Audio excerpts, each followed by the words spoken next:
Salutare, prieteni!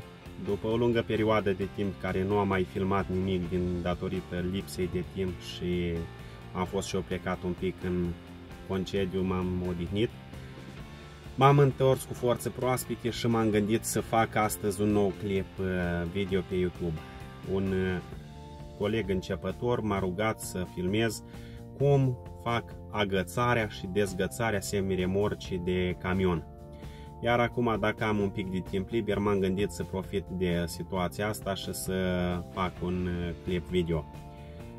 Rămâneți aproape. Prima dată trebuie să tragem frâna de mână. Prima operațiune a dezgățării, pentru că dacă nu-i terenul perfect drept, ori are rampă, ori pantă, posibil, dacă nu-i tragem frâna de mână, posibil el să plece în vale sau să nenorocească. Veniți, vă arăt cum să tragem frâna de mână.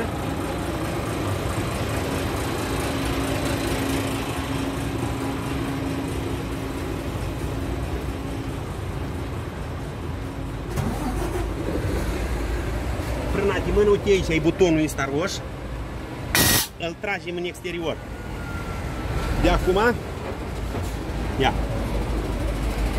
Pasul 2, mergem să tragem siguranța. Dacă nu tragem siguranța care ține semi-remorca agățată de asta, de camion, nu putem să-l mai, dacă ridicăm în sus din perni ca să-i coborâm picioarele jos, nu se mai poate trage siguranța. Veniți.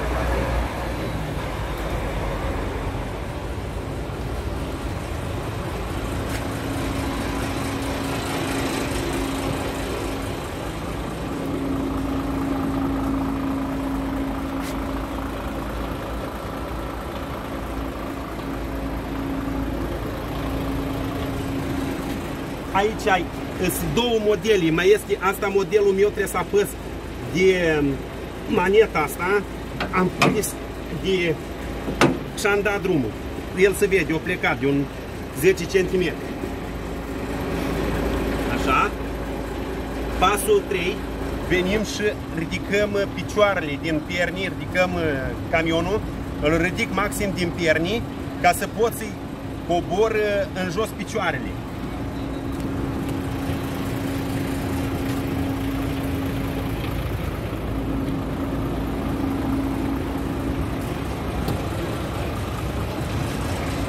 Luăm telecomanda asta, aici, uite, se vede, are un desen.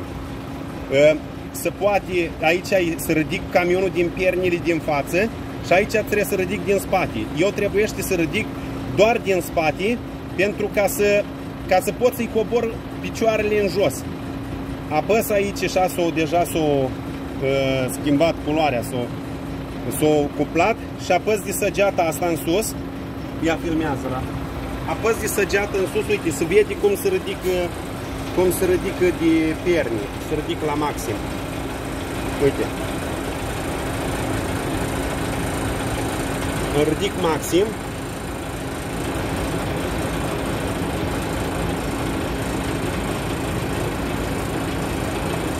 Atât. Am ajuns la maxim.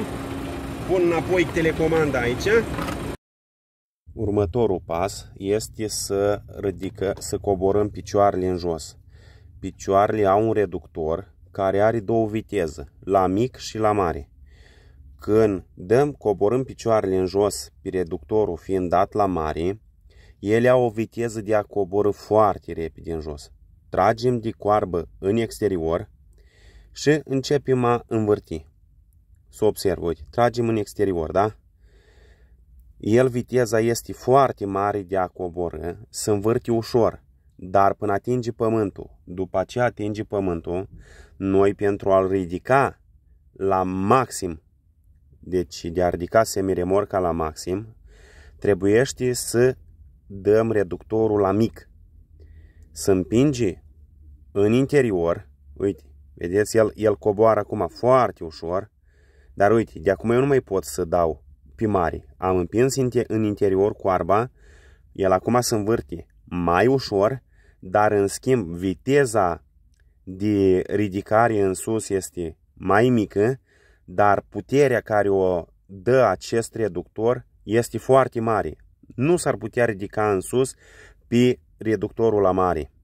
Iar următorul pas este: îi decuplez furtumurile, furtumul de aer, de cablurile de lumini, pentru că ca să putem să ieșim de sub semnele noastre.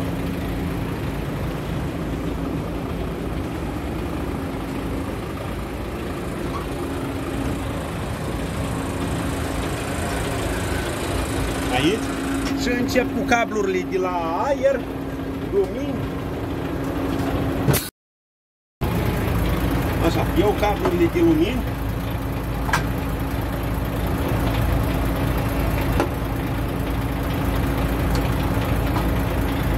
Aici stai priza ABS. Și ultimul cablu de... Acum eu ies de sub dânsul.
Acum, după ce am decuplat, a să vă arăt înapoi iar toți pașii de cuplare.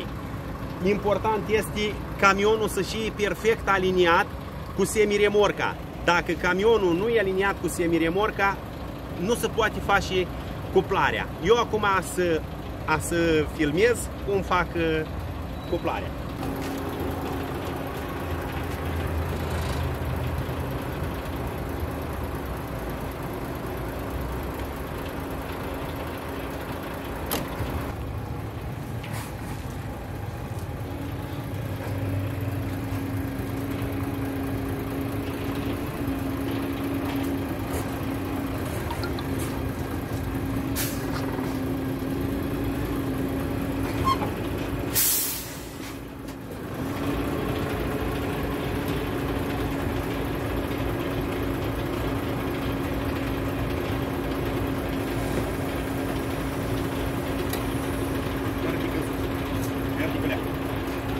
După ce ne-am băgat, am aliniat camionul perfect cu semiremorca, ochiometrică, să fie cât de cât perfect drept. Prima dată mă duc să verific, să văd, are trasă frânat de mână? Că dacă în caz că nu are trasă frânat de mână, când m-am băgat și am pus furtumurile și el nu i-a agățat cuiul de cuplă, semiremorca poate să plece în spate. Venim să verificăm dacă are trasă frânat de mână, semiremorca.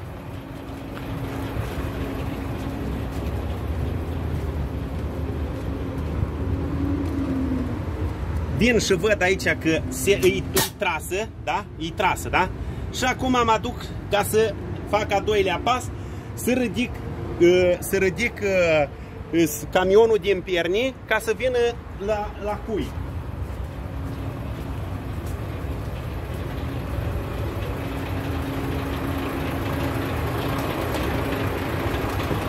Eu telecomanda, eu rămas aici pe poziția de ridicat din perni, da?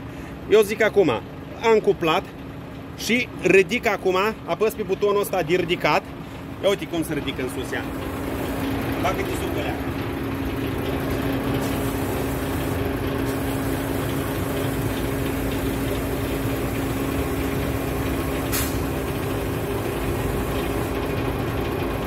Faci jos acolo? Ok, la maxim. Poți să-i dai înapoi. Uite, dacă observați, el nu-i lipit perfect cupla, nu-i perfect lipită cupla de cui acolo, de platoul la semi-remorcă. Eu acum mă duc, pentru că camionul meu fiind mega, mă duc acum și ridic cobor din picioare ca să vină perfect, să-mi vină pe cuplă. Atât. Uite, dacă vă uitați acum, vine platoul de la semi-remorcă, vine perfect, vine pe cuplă.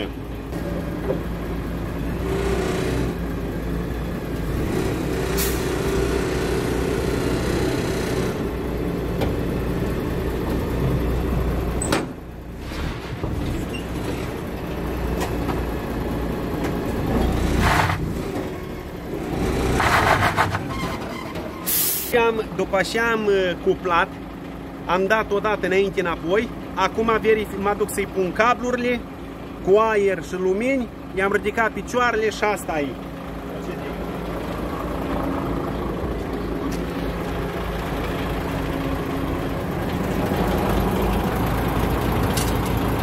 Eu prima dată cablul de aer, el e roșu, mă uit să fie aici tot roșu.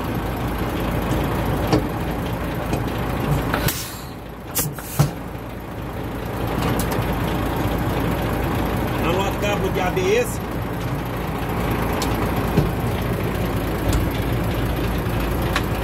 eu cablu de lumini,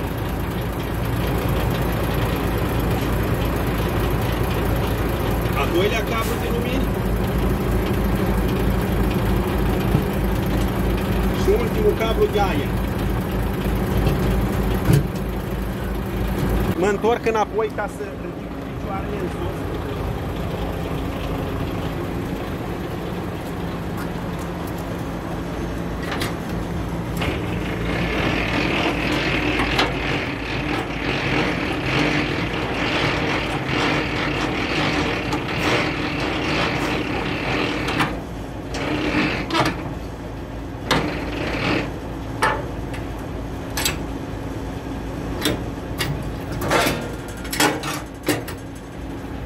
Mă duc să deblochez frâna de mână la semi-remorcă.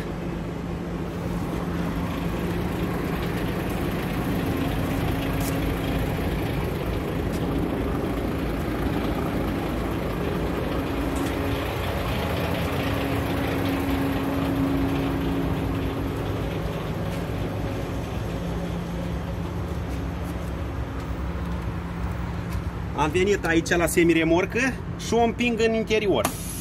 El e gata, acum am deblocat, e deblocat. Iar la final mă duc și echilibrez semi-remorca din perni și camionul, tot ansamblu.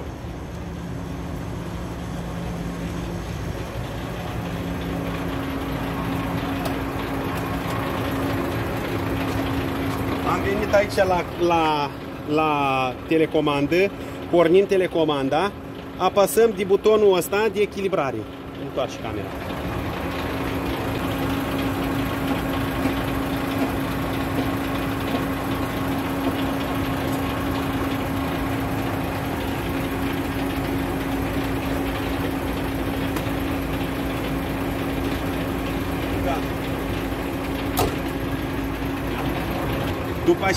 După ce am echilibrat tot ansamblul, ne putem apuca de treabă.